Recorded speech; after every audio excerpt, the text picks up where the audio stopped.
Aloha! What's up, guys? I am going to do a little quick tutorial on a RAW file process. So ideally this goes from RAW to WAW.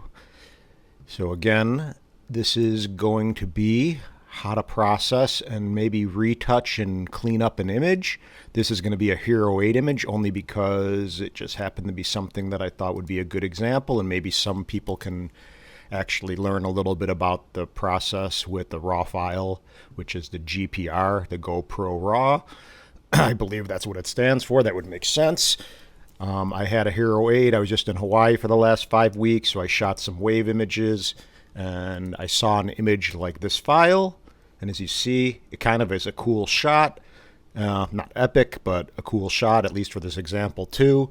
And there was some stuff over here, and in theory it's a pretty cool image, minus, it just needs some love, some blown out area. But again, I shot this in a raw burst. The Hero 8 GoPro does shoot raw burst. It takes a long time to buffer, but that's a whole other video. So I'm going to take this GO5 blah blah blah GPR, and it's not going to show me the preview, but I already kind of worked on it and I want to show you really quickly.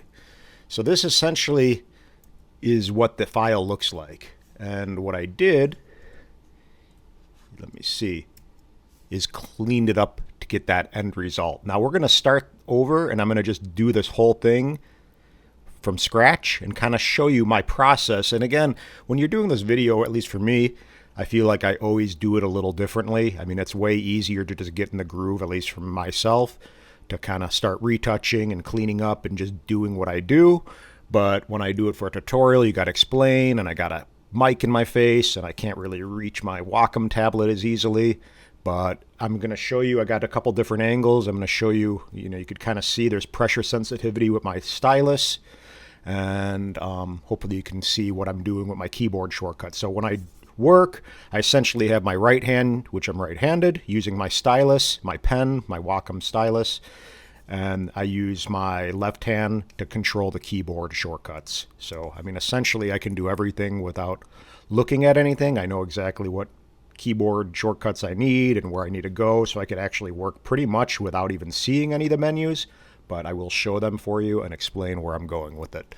So without further ado, let's try to get started, or let's not try, let's do and get started. But I just wanted to show you that was essentially before.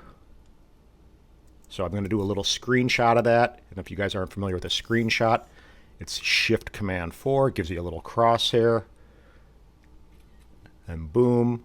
I'm going to throw that away. And then I'm going to do a little screenshot of the after, just so I have it for my own little records, even though I did save this out already. And let's start. So I'm going to close out of this file. This is Photoshop CC 2020. The latest version. Happy anniversary, Photoshop. I believe you're 30 years old. Pretty awesome. So I'm going to go ahead and drag this. Actually, I don't even need a drag. I could just double click. And I got this thing opening up into Camera Raw, which is essentially how you process a RAW file out of Photoshop. So as you see, this is what I did before. I did a little saturation, a little vibrance slider, a little dehaze, and a little exposure change. So I'm going to go ahead and click Camera Raw defaults. So that's going to bring me to what anyone would see when they shot a picture with their camera, or Hero 8 for this example. And again, with the GoPro file, which is a little different, I think you can get away with a little bit more, meaning like you could saturate a little bit more, and it could take a little bit more pushing because it lacks that color and that vibrancy.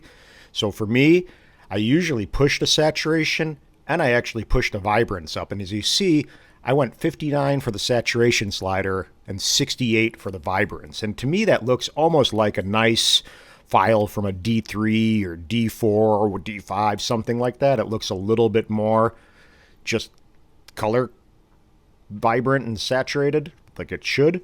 So with that, you could maybe try the dehaze. And again, with all of these sliders, they're really laid out in Camera Raw and in Lightroom. It's essentially the same engine, just different platforms.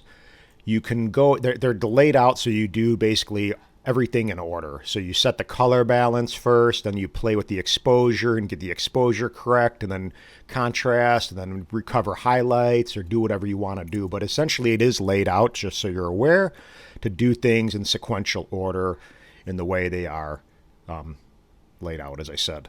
So, but I don't do that. Normally, if the color doesn't look too bad, I try to get the saturation where I want it first, and then I'll adjust the color and fine tune it.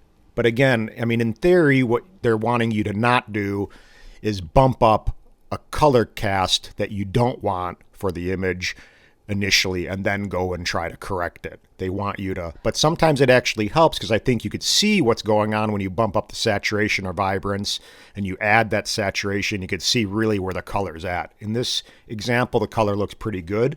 So maybe I can try to, go with one of the presets. Daylight, no, that looks really horrible. I don't know. Apparently, they're all looking really bad the way they are, so I'm not even going to fart with that. So if I add a little warmth, a little yellow, not looking good. I would say probably more blue, but I think it looks good where it's at, honestly. So I'm going to leave that alone. I can play with contrast. I don't really play with contrast that often. I just personally don't really enjoy that slider. Sometimes it works. As you see in this area right here, I think I can recover the highlight a little bit. And as you see right now, before, after, there's a little bit more information right here. But Command 0 will bring me back to fit the screen. I'm going to leave that alone for the moment. Let me see.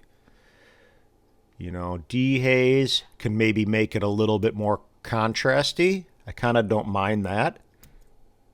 So maybe I'll do not so much, maybe plus 12. And with that being said, right now, the way I have it set up, and this is something that I, with the 30 years anniversary, there's a guy who is part of the Photoshop family named Jeff Shiwi. He's a Chicago retoucher, pretty world-renowned, and part of, I know, the Photoshop family and the Adobe family. But regardless, I learned a lot from him from going to his seminars years ago. And one of the little tricks, if you click this, you can get different workflow options. So right now I have it set to 16-bit depth just to have the most out of the file. But the important thing for me is open in Photoshop as smart objects. And without getting totally into smart objects, essentially it's a vector-based, it's instead of pixel and being rasterized, it's a vector-based image. So right now I'm going to open as object, and if I hit the shift key, I can toggle back and forth and open as a normal image, or I can open as an object. So as you see, holding down the shift key, boop, boop, boop, gives me that toggle and that option. So I'm going to open up as a smart object, and what this allows me to do, and this is pretty invaluable. Jeff taught me this in one of the seminars in Chicago at his studio, and if you go ahead and incorporate this into your workflow, so now if I double click the smart object, so I'm double clicking that layer, it will bring me right back into the Camera Raw dialog box. So as you see, I got full functionality. I can tweak my settings. I can, maybe increase the dehaze a little bit or do whatever I want to do. And then I can go back and hit OK. It will change it and give me that same exact, image and layer. But now what I can do, and this is the key thing, and this is something that I've been using ever since the seminar, and a lot of times it's great with photography. You think you know a lot or you're really an expert level in what you're doing. But, your ego is not your amigo, as they say. And you got to be open that there's always something you can learn. That's one of the beautiful things about photography. There's always something you can learn that's new because there's so much to it. And embrace that. But if you go ahead and click Control or right click, and I'm going to right click on the layer, I'm going to say New Smart Object via Copy. So this is really cool. So I go New Smart Object via Copy, and what it does is gives me a duplicate image of a duplicate layer of this file, and I can click this now and double click it, and then I could fine tune, say this area right here with the highlights. I can just bring that, just be concentrating on that little area. And as you see, I'm bringing that down, giving it a little bit of detail. I'm going to click OK, and it's going to adjust the whole layer, but now I got two different layers with this. So I have the original one, and then I have the one that I just recovered the highlights back. And now what I can do is do a conceal all layer mask by holding on the Option key on a Mac and clicking this. And I'm not going to get into all of this kind of part of the retouching with this guy. But if I do that, the whole part of the smudge object is that I can constantly get back in. So here, let me start with this. I'm sorry, I'm getting ahead of myself. So right now, I did a conceal all, so it's hiding the top layer with the highlight area that I recovered. And now I can just paint in with a white brush. I'm going to toggle and hit X. That's going to toggle my foreground and background. So now I got it set to white. I'm going to hit 0. Whoop, not 9. 0 for 100% opacity for the brush. And then I can just paint in that little area that I maybe think can be a little bit better. Let me see. There we go. So now I just utilized just that area to recover the highlights. And what's really great about it is you see, I can go back into each one of these layers and still fine tune and tweak at any given point. So now say I want to go and blow the highlights out or make them a lot brighter, as you see, which is obviously not the way to go, but just to see, you can see exactly where I masked that in and that it changed. So now I'm going to go back and get out of there. But again, you have so much flexibility and control and fine tuning, and that's one of the key things, the retouching in Photoshop is all these little fine tuning, non-destructive parts. So I can, as I said, go back in here. I could even go and desaturate the image and make it black and white or something if I want to. And you could constantly, I mean, that's going to obviously show the mask of the colored layer, but just showing you, you could go in and tweak nonstop. So what I do a lot of times is I'll save out this smart object file, and then I basically have the functionality to go back in at any given time and tweak each one of these layers. So again, that's a smart object tip. I would really play around with that, and it's an invaluable tip. I mean, that was something Jeff told me years ago, probably 13 years ago, and I've been using it ever since, and it's been super amazing. So again, with that being said, I made a little keyboard shortcut. I think it's Option Command F, flatten the layer. I'm going to hit Command J on my Mac, duplicate the layer, and then I'm just going to start the cleanup process. So little things like this, you know, I can do a little L, which is lasso tool, Shift F5, make sure content aware fill is selected, and I could start cleaning up this file. Let me see. You know, I could do the lasso tool again, and as you see, there's a lot of ways to do this, but this is what I did when I was retouching that image that I showed you before that I already worked on. I'm going to hit Command D to deselect. Let me see, I'm going to do a little bigger chunk and see how that works. I'm going to hit Command H, which is going to hide my selection. Shift F5. Okay, so that didn't do a great job, but what I can do now if I want is just hit the S key, and as you see, I'm using Control and Option to make my brush bigger. And if I go up and down with my stylus, I can control the hardness and the softness of my brush.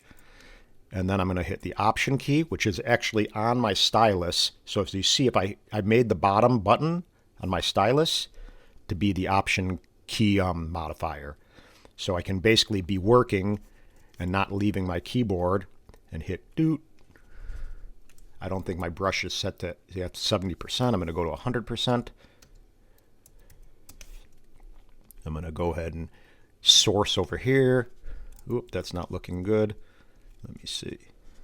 There we go. So as you see, I'm kind of getting, I'm going to use J. So J is a big part of cleaning up. That's a spot healing brush tool. Let me see. All of this area, I'm going to use the clone stamp tool again. And I'm just going to, oop, not good. Okay, so I'm going to try, let me see what I did before. I'm going to do a lasso tool around here. And I'm going to see what happens with the Shift F5 content aware fill. Voila. So that's pretty cool, huh? So as you see what I did, I made a loose selection with my lasso tool by hitting the L key. I made a loose selection around the area that I wanted to be affected and removed. And then I went ahead and hit Shift F5 and I filled it. with content aware, you got to make sure content aware is selected, and that's it. So now I'm going to deselect, and then I could fine tune with just like the spot healing brush tool. So I can zoom in, and again, I'm controlling my brush size with my option control key on my keyboard, and then I can kind of just fine tune, and this is all easy. This is small little fine tuning. It really doesn't even need it, but just to make it super cool and clean and tweak it out and show you guys. You know, this is kind of, get rid of that little red. Let me zoom back out by hitting Command 0. And as you see, that doesn't look bad. That's kind of cool, actually. A little sprinkle. I don't know if I like this little area right here. Kind of looks a little bit like it's not super blended well. So I'm going to go ahead and use my hit S for the clone stamp tool. So as you see, this is what's selected, clone stamp tool with S keyboard shortcut. I'm going to hit F to go in the full screen. So that's what I'm doing. I'm hitting F to toggle out of this little area with the menus. And if I want, I could hit the tab key, and the tab key will hide all the menus as well. So F and tab are really important for me to work in my workflow. It just allows me to kind of get more area, more real estate, and work a little bit more efficiently. So now I'm going to go ahead and hit the 7 key, which is going to toggle my brush to 70%. Oop, it didn't hit. There we go. And I'm just going to paint this in a little bit. No, I need to get a little darker area. There we go. I hit the little wave a little bit. No. And as you see, I'm going to go back over here. Before I went to the clone stamp, used a history brush. There we go. Remove some of what I just cloned into. And that's that. So now that's blended a little bit better over here, as you see, compared to where it was just a few seconds ago. So see that? That little area right there, I cleaned up and blended a little bit better. So all these things, it's not crucial. That's obviously not going to kill your image, but you know what? You're addressing it and you're acknowledging it, and it's going to set your image apart that much more from being a clean, nice file that looks professional. And if you go to print it, it's not going to print weird with some crap that's sitting up in the corner, detracting from the lip of the wave. So now I'm going to go and fine tune a little bit more. I'm going to use the spot healing brush tool by hitting J. I'm going to make the brush a little bit larger than what I'm trying to clone or whatever I'm trying to retouch. I'm going to go over there, just kind of brush. Now, as you see, my stylus, I'm kind of using, I got pressure sensitivity. So all of this takes some time to learn how to do efficiently, but it's part of the process. And again, like this, boom, you know, looks, looks good, even zoomed in. This little area I can, let me see. Boom, I'm going to clean that up. Clean that up. Little areas here. Now again, this is, I mean, you see that though? Like this may seem really insignificant, but there's a little speck that kind of looks like dust or something. It's not. But like, why have it there when it's really not going to, you know, it's not going to do anything huge to the image. But again, it's just part of cleaning up the file and being detail oriented about it, and probably being a lot OCD, but that's what, again, sets you apart. Every photographer probably that I know that's really amazing is compulsive to a certain extent, if not a lot.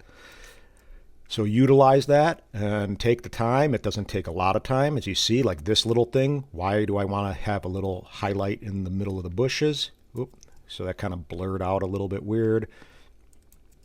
I'm going to zip that. Oh, there we go. And I'm going to scan the image a little bit, or the file, and I'm just going to clean up little stuff. And I mean, again, a little red thing over there. I don't know what that's from, but it's there. And as I said, I'm going through the file, and everything looks pretty good for the most part now, considering what we started out with. So I'm going to hit Command 0 again on my Mac, and now you see, I mean, this could possibly be zapped away. I don't know if you need that. It kind of looks weird, like it's repetitive or something. But there we have it. So now we have after and we have before. So again, with a little love and a little time, and realistically, I could have done that in literally 2 minutes. I mean, it took a lot longer because I'm walking you through it, and I'm trying to be a little bit more, explaining my process. But, you're cleaning up this little spray area. I mean, even this little guy, I'm noticing, no big deal. But something, basically with an image too, the bright area of the file or the image is where your eye is drawn to. So the brightest part of your file is where the viewer's eye gets immediately drawn to. So you don't want to have like this big bright, like area. I mean, because right away, if you look at it, your eye literally, it's just the way the human eye is designed, goes right towards that, and it detracts from obviously the hero part of the image. So just be conscious of that. That's always a good little tip, is where the brightest part of the file is. So if it is some weird part of the lip, a lot of times GoPro files overexpose. I probably shot this at like -5 when I was shooting because it was a sunrise, just for those who care. But again, that's a little quick tutorial of before and after of a file retouch, and that's kind of working through the camera raw dialog, processing it out as a smart object, which gives you a lot of control and functionality, and something I'd highly suggest everyone trying and working with. And all you have to do after you work with the smart object is rasterize and flatten the file, and then it will be back into a normal pixel-based file. So you can just go here, and you could either do rasterize right here. I mean, it's already rasterized, so we don't need to do it again. And just so we do flatten image, and that's it. And it will rasterize your file for you. So it's not very confusing. It's something that will give you a lot of functionality. And again, just play with it and see, and I guarantee you'll be stoked on all the control you have over your images. So with that being said, I hope that helps. I hope this made you realize that you can take a RAW file and make it a WOW file. So again, this is what I would be now saving as a high-res JPEG, and then I could use this to print and send off and ideally make money with. Maybe not this file or this image per se, because it's a nice image, but it's just an example of what you can do and how you can salvage a file. I mean, you look at that and you may say, oh, there's no way, this image is junk. I mean, look at it in the Finder. I mean, this little file right here, it's like, phew, like I just screwed up. It's all splashy and messy and nothing I can do with it. But again, boom, there is something you can do with it.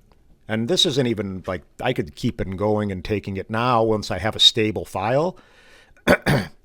I could maybe go into, like On1 software and maybe change a little effect or add a filter to it. So this is another thing. On1 is a really cool company and set of plugins. So I can take my file now that I have it stable and cleaned up, and maybe, let me see. I mean, even that looks pretty cool. It's rich. It's a little different twist on it. So now I can just use that. I'm not even going to fart around with trying to see which one looks best, just for an example's sake. Whoop. What's going on here? Nope. Wait, cancel out of that. Wait, okay. There we go. So now I had this cleaned up file with no problem, and I added a filter from the On1 gallery. And now look. Now I got a pretty darn cool image compared to what I saw with this thing. So it's like, oh wow, that's pretty horrible, but that's not. So again, I hope this helps, and with that being said, please subscribe to my channel. I'm trying to break 1,000 subscribers. It hasn't been easy, but I'm also caregiving for my mom with dementia, and I got a lot of stuff on my plate. So with that being said, help me out, and I hope this helps you guys out. And for that, aloha, and click the like button. Thank you. Bye.